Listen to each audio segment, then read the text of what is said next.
ਵੀ दोस्त अहबाब गल करते हैं कि औलाद साढ़े कहने नहीं मानती। कई दोस्त अहबाब नूं वजीफा दसा गया, वो दोस्त अहबाब वजीफा करते हैं तो मेरा अल्लाह औलाद नूं साले बना दिंदा है, नहीं कर दिंदा है।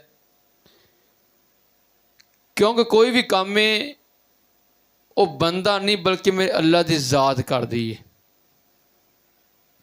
लेकिन अल्लाह ताला ने वसीला बनाया होया है, किसी ना किसी दी तरह कोई आदमी किसी का वसीला दिंदा है, कोई किसी का वसीला बनता है तो मेरा अल्लाह वो काम नूं मुकम्मल कर दिंदा है।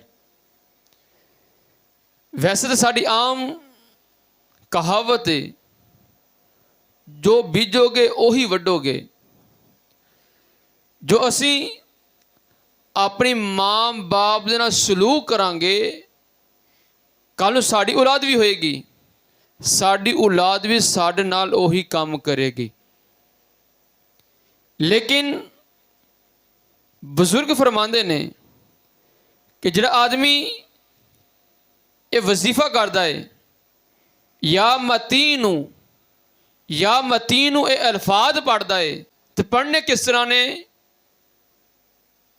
हर नमाज तो बाद इस लफज नूं 100 मरतबा पढ़ना है और उस तो बाद दुआ मंगनी है, या रब्बुल आलमीन मेरी औलाद नूं साले बना, नेक बना। जिस वक्त ये अमल असीं शुरू करांगे, मेरा अल्लाह एक हफ्ते दे अंदर औलाद नूं साले बना देवेगा।